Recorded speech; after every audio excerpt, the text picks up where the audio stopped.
बिस्मिल्लाहिर्रहमानिर्रहीम अस्सलाम वालेकुम। आज की वीडियो में आपके सामने ये ब्यूटीफुल सा केक रेडी होगा, तो काइंडली वीडियो को एंड तक पूरा देखिएगा ताकि आप देखें ये केक कैसे बनाया मैंने। अस्सलाम वालेकुम, कैसे हैं आप लोग। Welcome to my channel cake designer by Umme Kulsoom. चलें जी, आज की रेसिपी स्टार्ट करते हैं। आज हम बनाएंगे वनीला केक। ये हमारा 1 पाउंड का केक है। एक्चुअली मुझे ऑर्डर आया था pineapple fresh cream pineapple cake का, तो मैंने सोचा क्यों ना केक मैं आप सबके साथ मिलके बनाऊं। और सबसे पहले हम लोग अपना पैन रेडी करेंगे। ये देखिए, मैंने अच्छी तरह ऑयल लेके, आज मैं बटर पेपर नहीं लगाऊंगी क्योंकि काफ़ी लोगों के पास बटर पेपर नहीं होता, तो इसीलिए आज मैं वो काम करूंगी जो आप सब लोग इजीली फॉलो कर सकें। ये मैंने 1 टेबलस्पून तकरीबन ऑयल लिया और मैं ब्रश की मदद से ये ऐसे लगा रही हूँ। इसको हम हाथ से भी लगा सकते हैं, लेकिन अगर मैं हाथ यूज़ करूँगी तो मुझे बार बार हाथ वॉश करना पड़ेगा, इसीलिए ब्रश से ना काफ़ी आसानी हो जाती है। ये देखिए ऑयल लग गया। अब मैं इसके ऊपर मैदा डालूंगी। ये देखें, ये मैंने मैदा थोड़ा थोड़ा लिया, इसको सारा डाल के मैंने इसको ऐसे ऐसे करना है।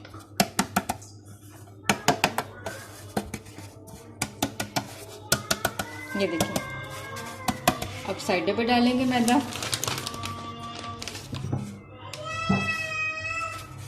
ये अभी मैं ऐसे डाल रही हूँ ना, लेकिन जो एक्स्ट्रा होगा ना वो बाद में मैं इसको निकाल दूंगी। और सबसे पहले आपको मैं बता दूं, मैंने अच्छी तरह साबुन से अपने हैंड वॉश कर लिए हैं और ये काम के दौरान तकरीबन कोई 10 दफ़ा हैंड वॉश होंगे।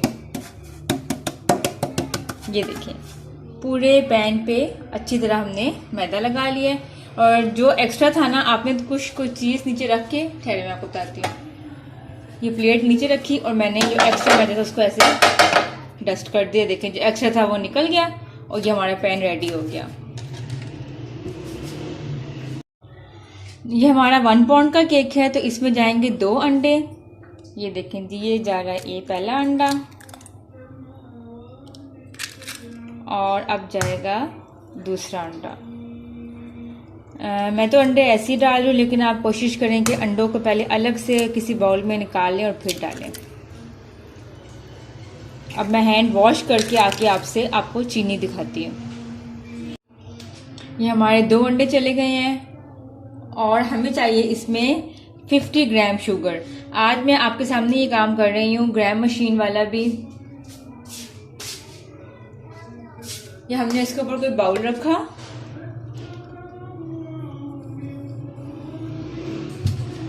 मैं थोड़ा सा अपना कैमरा सेट कर लूँ ताकि आप लोग को नजर आए।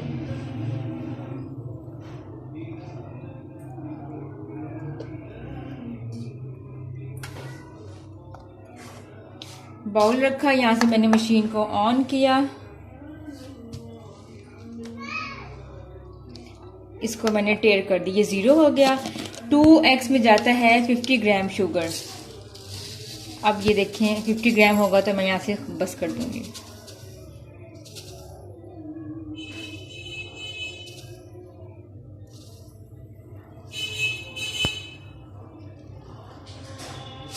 ये देखें 50 ग्राम शुगर हो गई।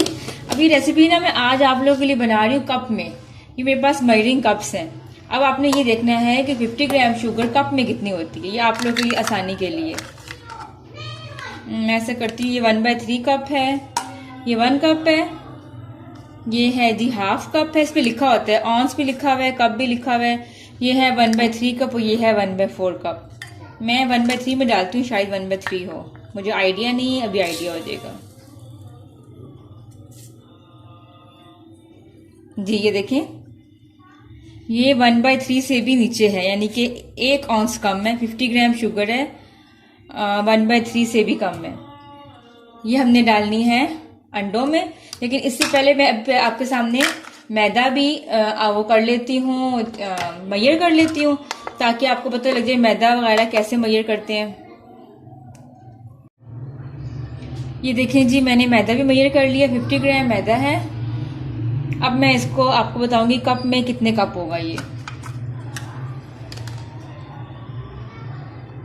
सिर्फ मैं आप लोग की आसानी के लिए कर रही हूँ, वरना मुझे तो मेजरिंग स्केल से काम करना बहुत आसान है मेरे लिए।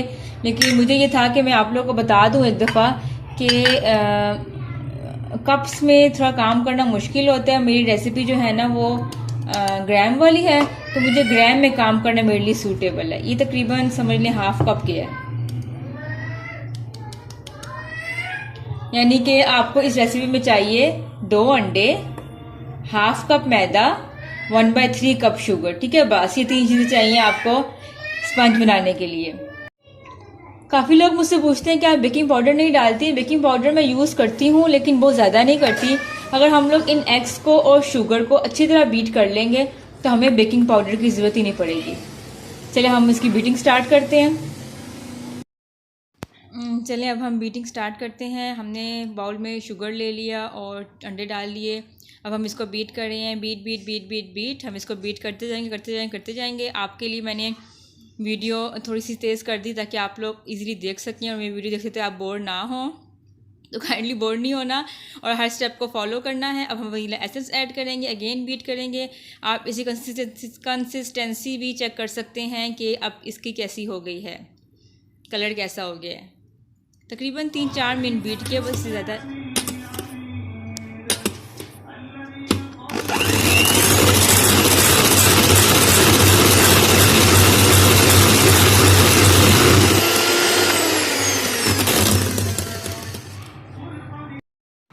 ये आपके सामने बैटर है, आप इसकी कंसिस्टेंसी चेक कर सकते हैं। इसमें जस्ट मैंने चीनी को और अंडों को अच्छी तरह बीट किया और एंड पे एसेंस डाला, अगेन बीट किया।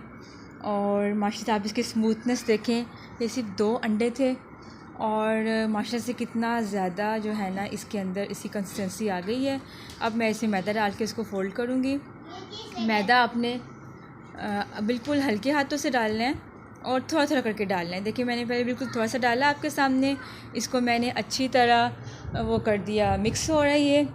और जब आपने देखना है कि आपका ये मैदा अच्छी तरह मिक्स हो जाएगा, फिर आपने इसमें और मैदा डालना है। बिल्कुल हल्के हाथ से मैदा डालना है और हल्के हल्के हाथों से आप इसको फ़ोल्ड करते जाएं। स्पैचुला से भी कर सकते हैं, अपने हैंड से भी कर सकते हैं, जैसे आपको इजी लगे। मैं स्पैचुला से भी करती हूँ और एंड पे अगर कोई लम्स रह जाए तो वो मैं हैंड से भी कर लेती हूँ। बस आपने इस बात का बहुत ध्यान रखना है कि बहुत ज़्यादा नहीं चलाना, बहुत ज़्यादा नहीं चलाना। आपने इसको बहुत हल्के हाथ से चलाना है कि आपका बैटर जो है ना अंडों वाला मिक्सचर बैठे ना नीचे।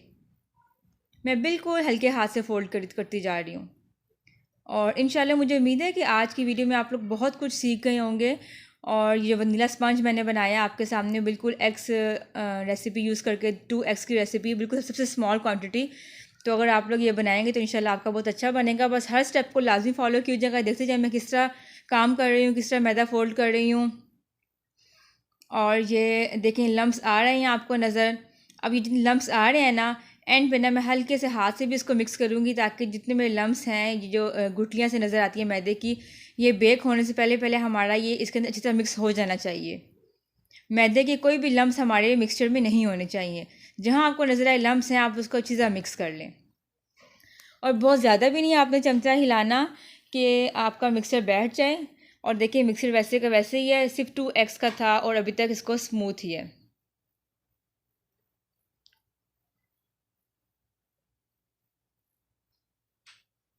आप इसकी कंसिस्टेंसी भी देख लें, ये बिल्कुल स्मूथ हो गया है, इसमें कोई लम्स नज़र नहीं आ रहे।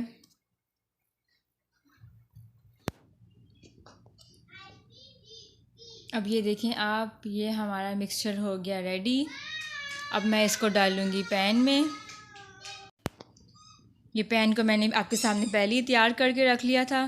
अब मैं अपने सारे मिक्सचर को पैन में डाल रही हूँ।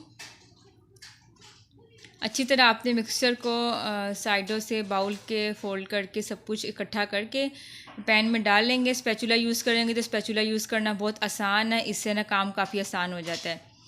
और आप देखते जाएं और साथ में जो लोग मेरी वीडियो को फर्स्ट टाइम देख रहे हैं और मेरे चैनल पे न्यू है, मैं उनसे कहूँगी काइंडली आप चैनल को सब्सक्राइब कर लें और बेल आइकन प्रेस कर लें ताकि मेरी हर आने वाली न्यू वीडियो का नोटिफिकेशन आपको मिल जाए और आप मेरी वीडियोस देखते हुए बेकिंग कर सकें।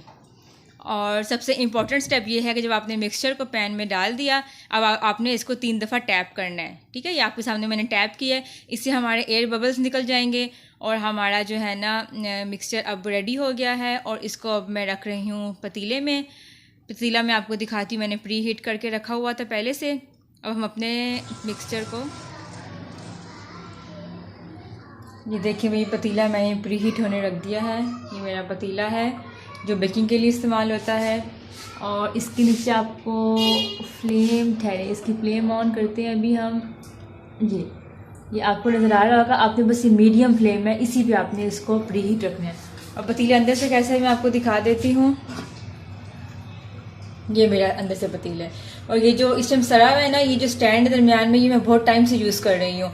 तो स्टैंड मतलब कि सिल्वर कलर का था, तो इसी का जो है ना वो सर के वो हो गया। और इसमें मैंने कुछ भी नहीं डाला हुआ क्योंकि मेरा रफ पतीला है। तो आप सब लोगों को मैं ये बता दूं कि आप लोगों ने ऐसा पतीला लेना है जो टाइट बंद हो। देखिए इसका ढक्कन टाइट बंद होता है, ढक्कन भी इसका टाइट बंद है। और अंदर से मैंने चूंकि बेकिंग के लिए रखा हुआ है, तो इसकी जो हालत है ना वो सड़ के केक बना के इसी वजह से हुई है। वैसे तो मैं ओवन यूज़ करती हूँ, लेकिन आज मैंने सोचा कि आप लोग को मैं पतीले में केक बनाना सिखाती हूँ। अब हमने अपने मिक्सचर को रख दिया पतीले के अंदर और जी अब आप देखेंगे तकरीबन 30 मिनट गुजर चुके हैं। अब 30 मिनट बाद मैंने इसको चेक करूँगी आपके सामने ही। मैंने एक टूथपिक ली है, शास्लिक स्टिक ले लें, टूथपिक ले लें, नाइफ़ ले लें, जो भी आपके पास अवेलेबल है आप वो ले लें। अब मैं इसके अंदर ये डाल रही हूँ, देखें बिल्कुल नीट एंड क्लीन बाहर आई है। इसका मतलब हमारा 30 मिनट्स में परफेक्ट पतीले में केक बेक हो गया है। ये एक पतीले मैंने इसलिए बेक किए कि पतीले का रिज़ल्ट और ओवन का रिज़ल्ट आपके सामने रहे। लास्ट मेरे केक्स ओवन में बेक हुए थे। अब जी ये पतीले का केक हमारा बेक होकर बाहर आ चुका है।